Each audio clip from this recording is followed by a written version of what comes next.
አንተሪንግ እስላም እያነበብኩኝ የደበደብኩኝ ይመጣና ደበድባለሁ።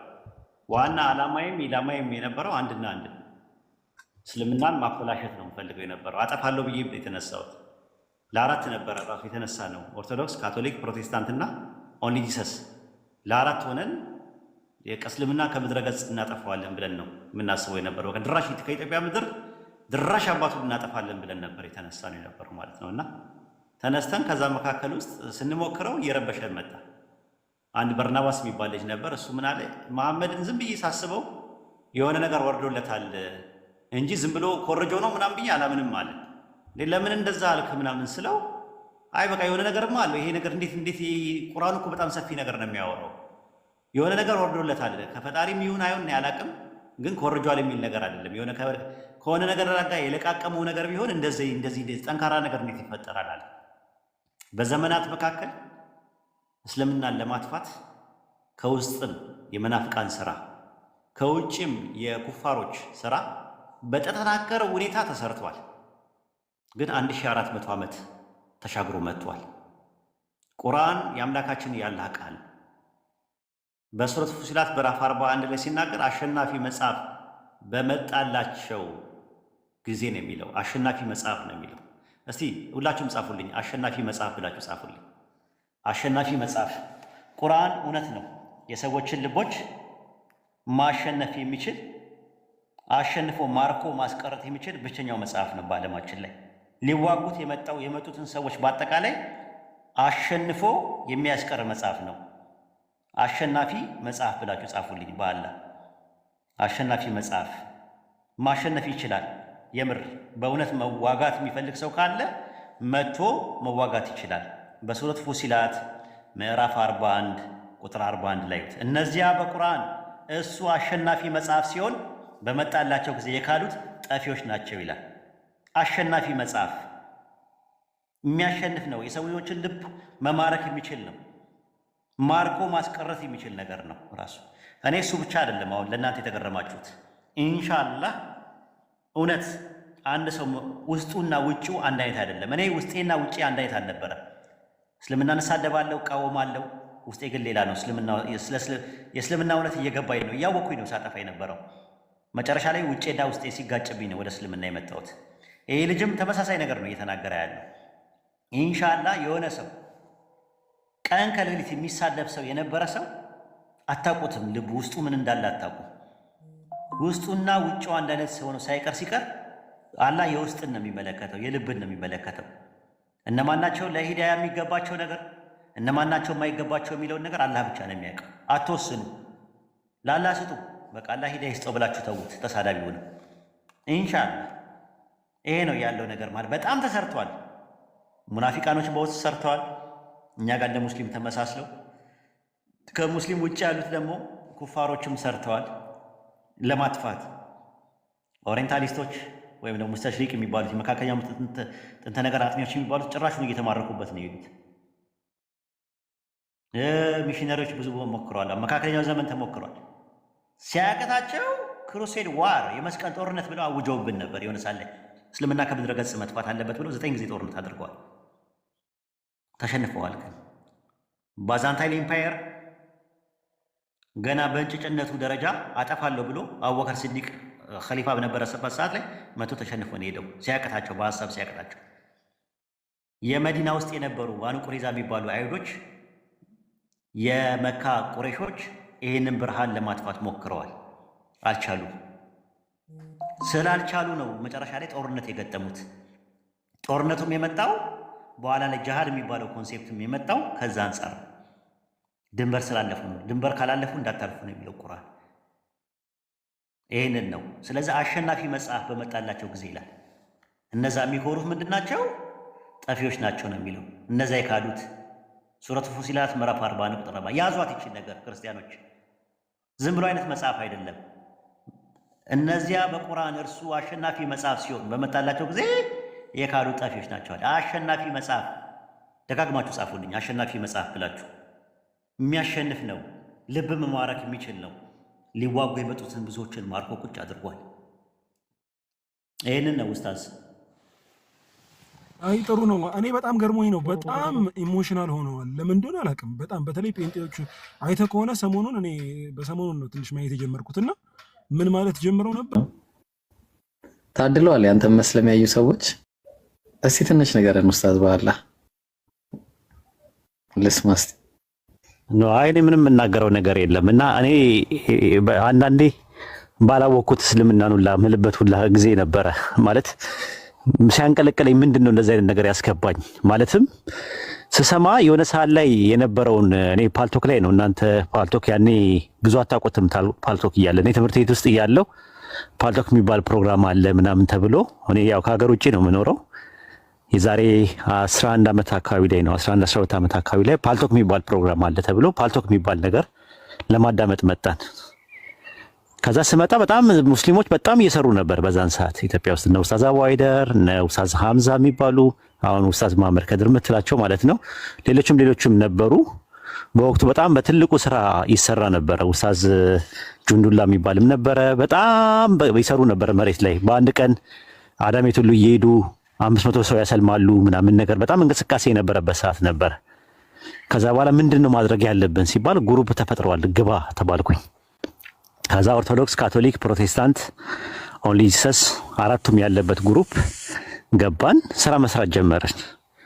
ከዛ ጭራሹን ቁርአንን እኔ ማጥናት አለብኝ ብዬ ሳጠናው ጭራሹን እየሳበኝ ነው የሚመጣው እየሳበኝ ነው። እና በጣም ነገርኳቸው። በጣም እየተበጠበጥኩኝ ነው እኔ አልቻልኩም። ይሄ ቁርአን የሚባለው ነገር ቢቀርብኝስ አልኩና ሁለተኛ ምናምን ብዬ ከደንኩት።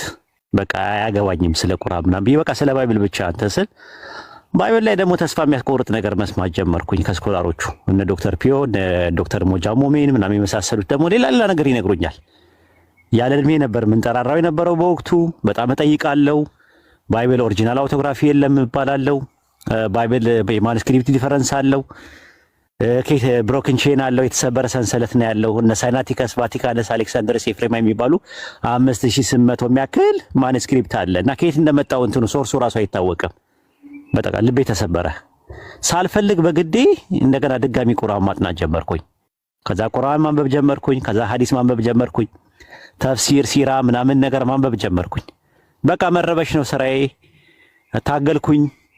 እንደዛም ሆኖ ተመልሼ መድረክ ላይ መጣና ደግሞ ነብዩ መሐመድ እንደዚህ ነው፣ ነብዩ መሐመድ እንደዚህ ነው እያልኩ አወራለሁ። ውስጤ ግን ሌላ ነው ውስጤ የነበረው። በቃ ትግል ቤተሰብ የምላርገው፣ ጎረቤቶቼ የምላርጋቸው፣ ጓደኞቼ የምላርጋቸው፣ አብራ አደጎቼ የምላርጋቸው ምንድነው? እንዴት ነው ማድረገው? የክላስ ሜቶቼ ምንድነው ምለው? ከዚህ በኋላ ወይ አግኖቲስት አልሆንኩኝ ወይ ኤቲስት አልሆንኩኝ። ዝም ብዬ እንትን እባክናለሁ።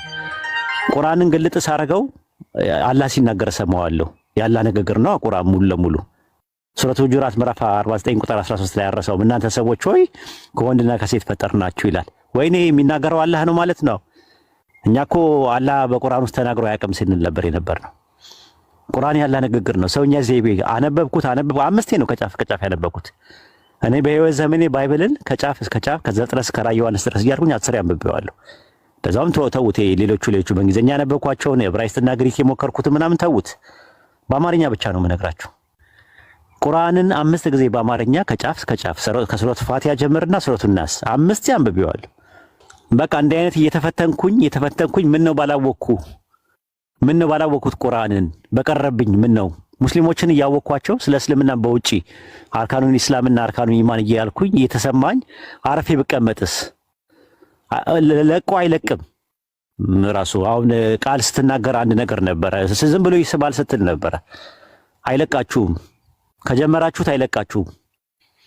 በቃ ይሄ ነው ያለው እውነታ ማለት ነው። ማርኮ ያስቀራል። ሱረቱ ፉሲላት ምዕራፍ 41 ቁጥር 41 ላይ አሸናፊ መጽሐፍ በመጣላችሁ ጊዜ ነው የሚለው። አሸናፊ መጽሐፍ በመጣላቸው ጊዜ ይላል።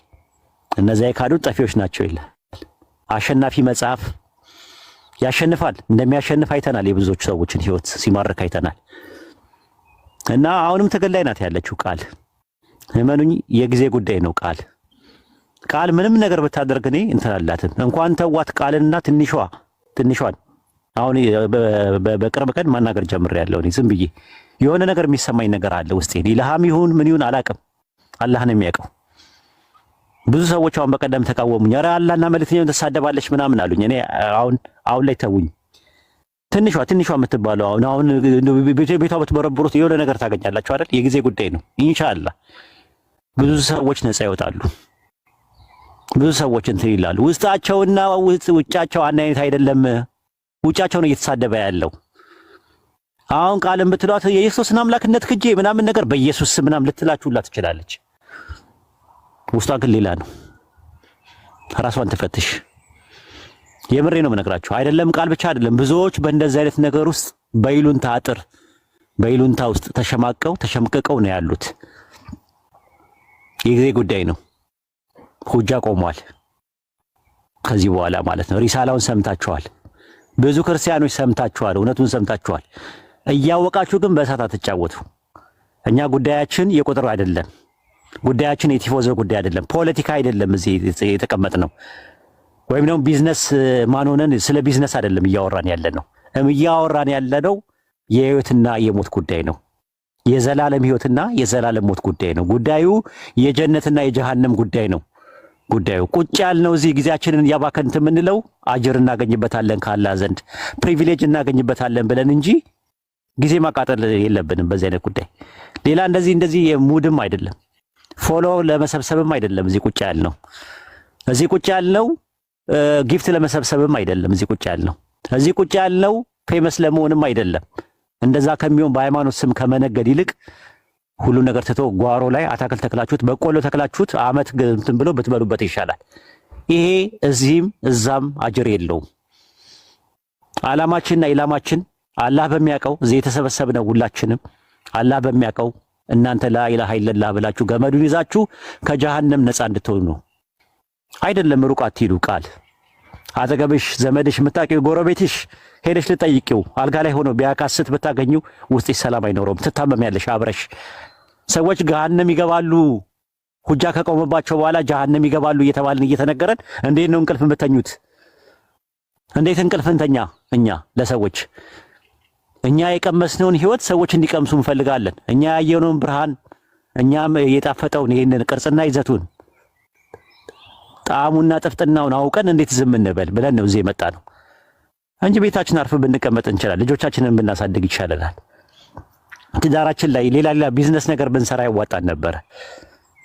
እና ቆም ብላችሁ አስቡበት። አይ ቲንክ ብዙ ሰዓት የለኝም። ሉጣኔ ቢኖር ጥሩ ነበር። እሱ እኔ ቁርአንን ባላቀው ይሻለኛል ነው ያልኩት። የሆነ ሰዓት ላይ ባላቀው መጣኮ ኡስታዝ። ኦኬ ቁርአንን ባላቀው ይሻለኝ ነበረ። ቁርአንን ማወቄ ግን ውስጤን እንትን አለ። በቃ ብዙ ነገር ያሳጣው። ቤተሰቦቼን አጥቼበታለሁ። ጓደኞቼን አጥቼበታለሁ። አብሮ አደጎቼን አጥቼበታለሁ። ጎረቤቶቼን አጥቼበታለሁ።